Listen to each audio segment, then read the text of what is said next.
a group of people who I think recognize today as the kind of day that reminds us why we do what we do. So, welcome to the United States Attorney's Office. I'm United States Attorney Jeanine Pirro.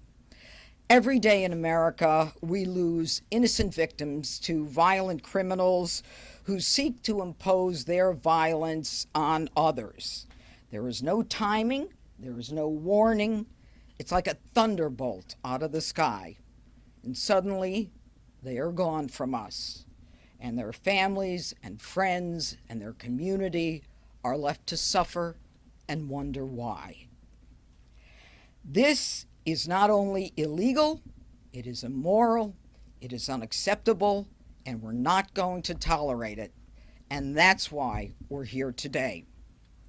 Today, I stand here to address specifically the tragic event that has shaken D.C., the senseless, fatal shooting of a 21-year-old intern by the name of Eric Tarpinian Jackham, who was fatally shot in Northwest D.C.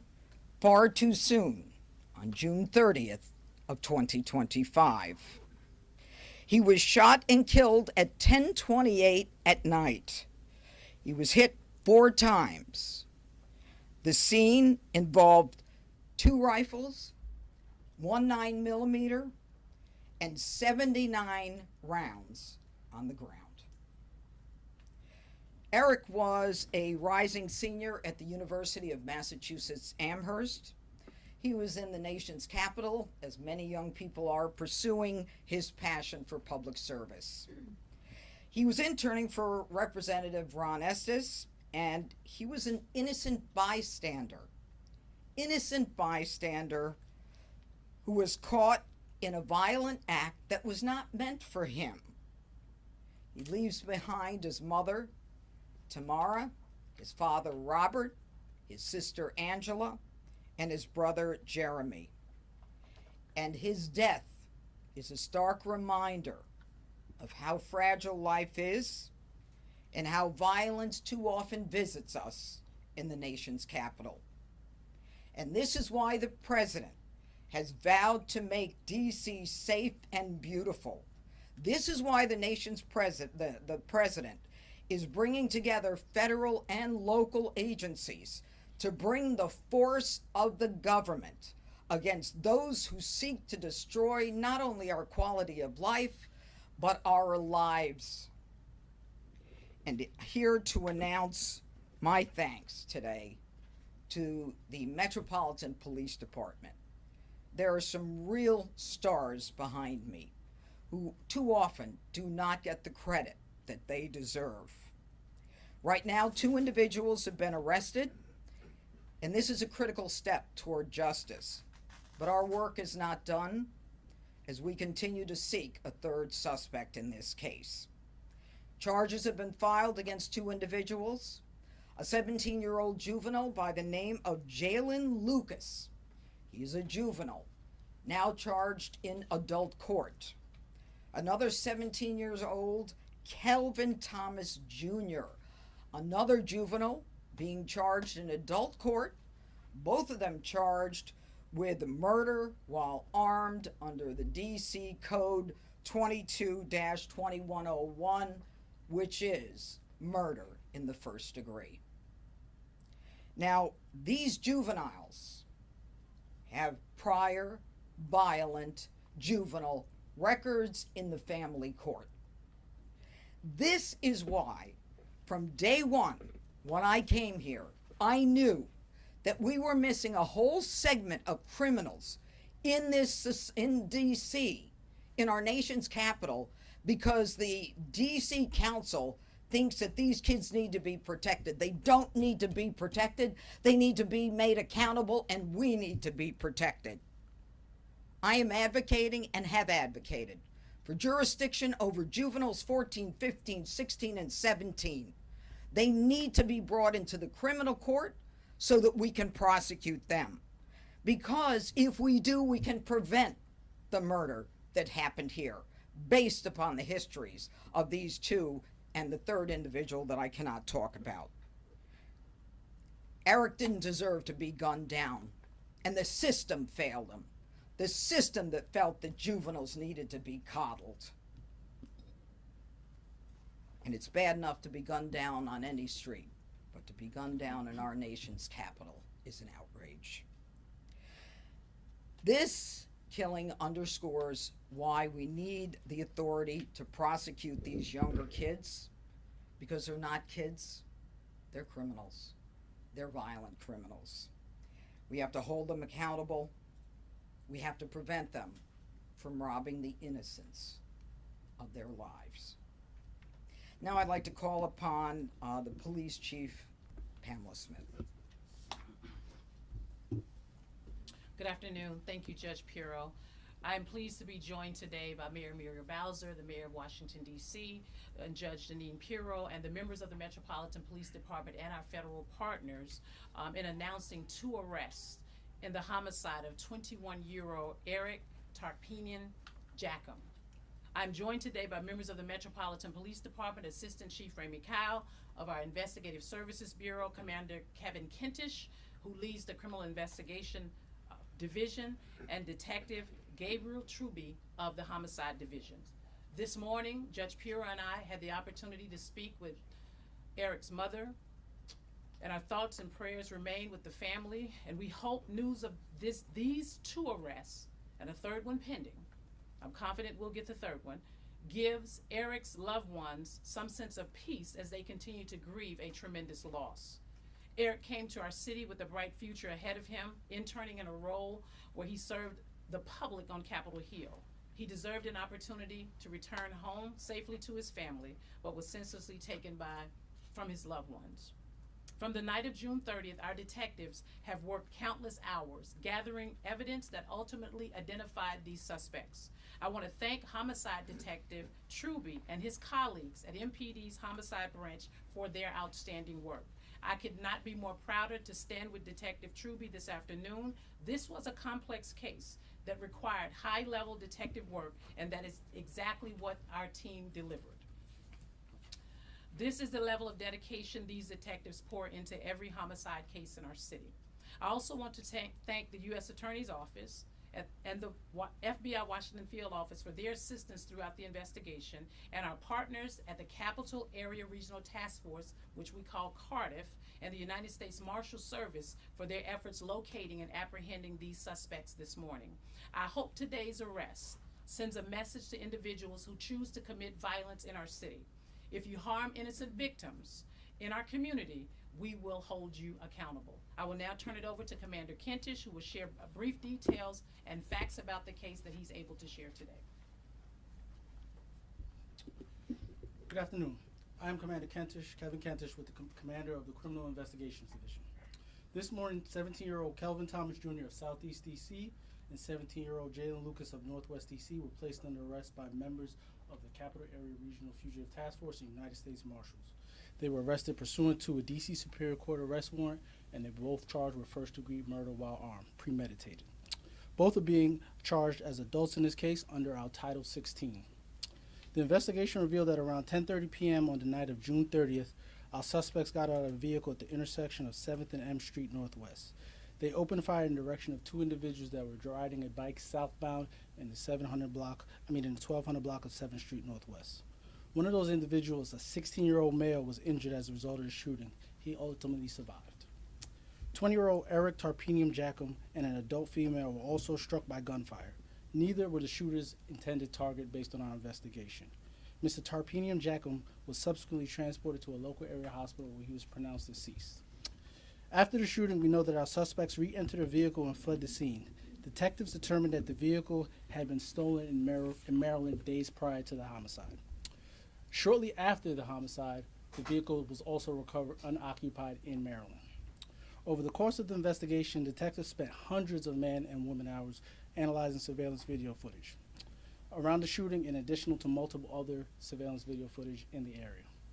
That video footage, along with the assistance of community members and analysis of evidence recovered throughout the investigation, ultimately led to the identification of 3 suspects. Once those 3 suspects were identified, we applied for search warrants that were granted that day. Following the identification of our suspects, we then sent our warrants over to Cardiff. During that process, Cardiff and the United States Marshals were able to identify our suspects and locate them this morning. At this time, detectives believe that the shooting was the result of ongoing neighborhood crew dispute.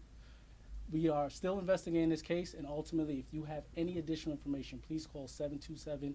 And if you have any information that you wish to remain anonymous, please text us at 50411. I will now turn it back over to Judge Pirro for any other comments. Thank you. Mayor Bowser? Thank you, Judge.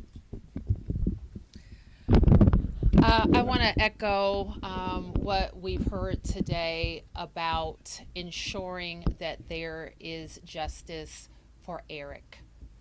Any level of gun violence in our city is unacceptable, and certainly someone just walking up the street in the evening on one of our DC streets should be safe in doing so.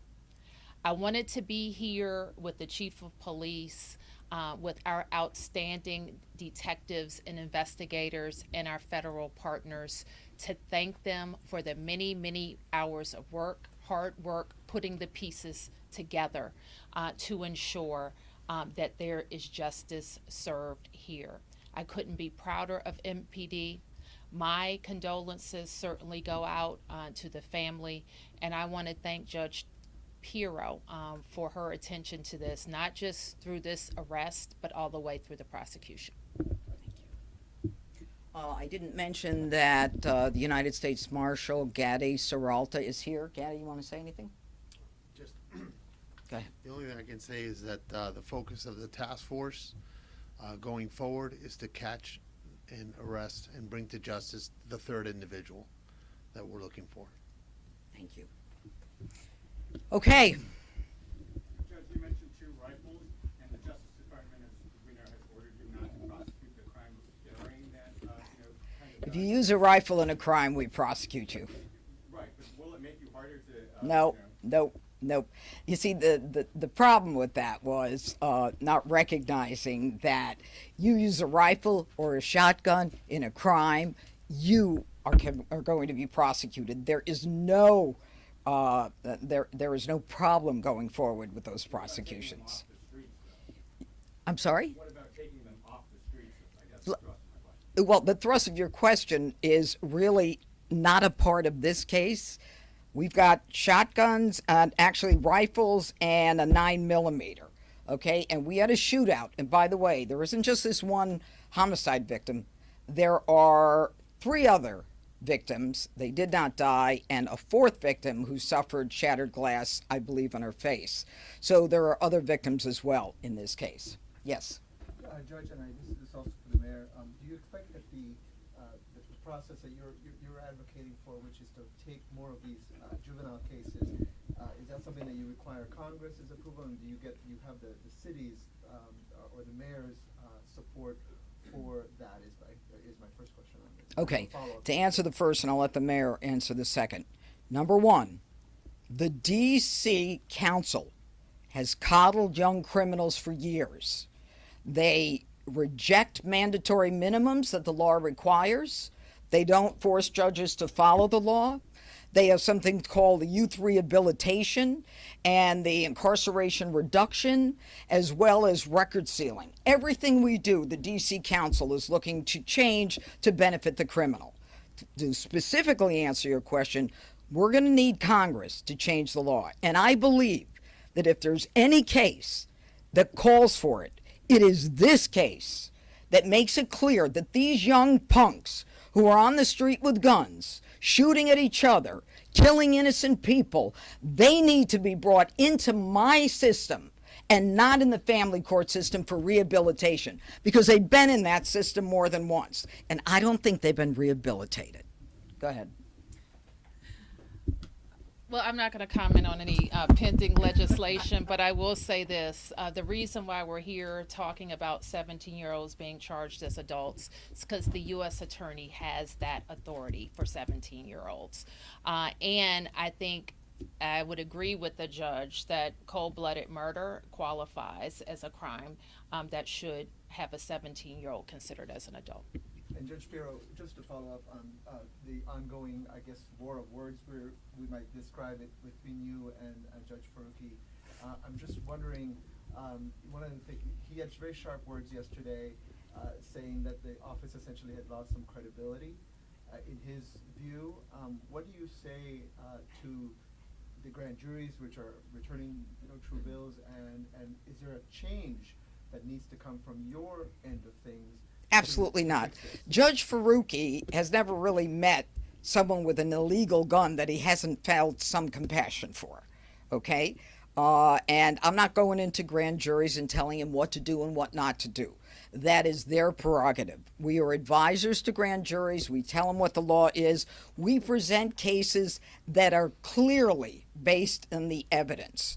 Okay, and you and I can go through every case, and I can show you how every element of the crime has been met, and then it's up to the grand jury to make a decision. But as far as I'm concerned, my job as a prosecutor is to bring criminals into court and to try to prove my case beyond a reasonable doubt.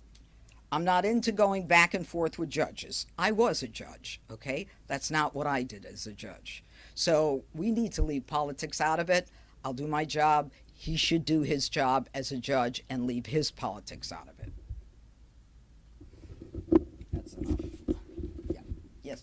Just for clarification, the third suspect, are they also a juvenile, and will these suspects face additional charges given their other victims? This case will be presented to the grand jury, and there will be more charges that were added. The other individual, I'm not going to get into identifying his age. I don't want to specify who he is. Is a minor now, He's a teenager. but not a minor.